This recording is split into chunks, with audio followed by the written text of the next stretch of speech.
Hey miq të Radio Travel në 104.6 FM, jeni duke dëgjuar edicionin informativ. Heshtja që shërben kafe në Londër. Sot do t'ju çoj për pak minuta në një kafene në Londër, por jo në një kafene të zakonshme. Jo aty ku dëgjoni zhurmë filxhanësh dhe njerëz që flasin me zë të lartë. Kjo është një kafene ku heshtja është pjesë e menus dhe ku duart flasin më shumë se goja. Një vagon treni i viteve 70 është kthyer në një kafene shumë speciale që quhet Dialog Express Coffee. Kjo kafene është e veçantë sepse drejtohet tërësisht nga persona që e kanë humbur dëgjimin ose me dëgjim të kufizuar. Në këtë kafene, për të porositur kafen, duhet të përdorësh gjuhën britanike të shenjave. Kjo ide e bukur është krijuar nga një sipërmarrës turk, ku qëllimi i tij është shumë i thjeshtë, por shumë i madh. Të krijoj përfshirje, barazi dhe mundësi pune për personat që kanë humbje dëgjimi. Kjo histori na kujton se ndonjëherë heshtja flet më fort se fjalët. Një dritë shprehse kundër Alzheimerit. Shkencëtarët dhe kompanitë farmaceutike janë sot më optimistë se kurrë për trajtimin e Alzheimerit, sëmundjen që prek trurin dhe shkakton humbjen graduale të kujtesës, të menduarit dhe të aftësisë për të kryer aktivitetet e përditshme. Është forma më e shpeshtë e demencës. Për herë të parë pas shumë vitesh, disa ilaçe të reja nuk po merren vetëm me simptomat, por po përpiqen të godasin rrënjën e sëmundjes.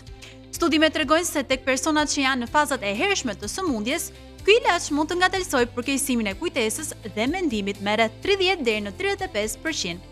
Dhe për Alzheimerin, ky është një hap shumë i madh dhe ndonjëherë në mjeksi, shpresa është po aq e rëndësishme sa ilaçi vet. Fustani që u qep nga e gjithë bota. Red Dress Project është një fustan as pak i zakontë. 14 vite punë, 380 persona që e kanë qepur nga 51 vende të botës dhe gati 1 miliard e gjysmë qepje me dorë. Fustani është prej mëndafshit të kuq dhe pritet që këtë vit të futet në librin e rekordeve Guinness, si projekti më i madh bashkëpunues i qepur në botë. Ideja lindi nga artistja britanike Christy McLeod.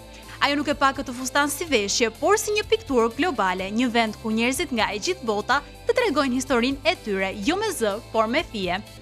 Ka refugjat nga Palestina, Siria dhe Ukraina, gra që kërkojnë azil në Britaninë e Madhe, nga Irani, Iraku, Kina, Nigeria, si edhe të mbijetuar të luftrave në Kosovë, Bosnjë-Hercegovinë dhe Ruand. Sipas artistes McLeod, për shumë prej këtyre njerëzve, qëndrueshmëria nuk ishte thjesht art, por një akt shërimi. Sot Red Dress Project është ekspozuar në galeri dhe muze të mëdhenj në mbar botën. Gëzimi që vjen nga një kuti. Në Utah, në Shtetet e Bashkuara të Amerikës, ndodhet një fondacion që quhet Ditëlindja në kuti. Dhe misioni i tij është shumë i thjeshtë, por shumë i bukur. Asnjë fëmijë të mos e kalojë ditëlindjen në heshtje, sepse për shumë fëmijë që jetojnë në varfëri, pa shtëpi, pa një familje apo që luftojnë me sëmundje të rënda, ditëlindja shpesh kalon si një ditë e zakonshme. Çdo kuti përgatitet me shumë kujdes dhe personalizohet për çdo fëmijë. Pra, nuk është një kuti njësoj për të gjithë. Brenda saj ka gjithçka që duhet për një festë të vërtetë, përbërësit për të bërë tortën, qirinj, tullumbace, dekorime festive. Me pak fjalë, gjithçka që të bën të ndihesh që kjo është dita jote speciale. Ndonjëherë nuk duhet shumë për të bërë një fëmijë të lumtur. Macja që po i mëson jetës leksione. Flossi mban titullin si macja më e vjetër në botë, e cila ka festuar ditëlindjen e saj të 30 para disa ditësh. Në fillim të jetës së saj, ajo jetonte në një koloni macesh të egra derisa u shpëtua kur ishte ende e vogël nga një punojëse spitali. Në vitin 2022, ajo u fut në librin e rekordeve Guinness dhe sot e ka zgjatur edhe më shumë rekordin e saj. Edhe pse dëgjimi dhe shikimi i saj janë disi të dobët, këto konsiderohen gjëra normale referuar moshës.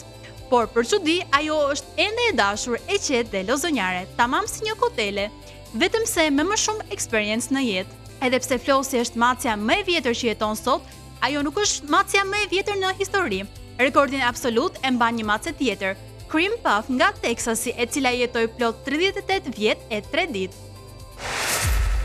Dhe pas këtij lajmi ne kemi ardhur në fund edhe për ditën e sotme në Happy Fit.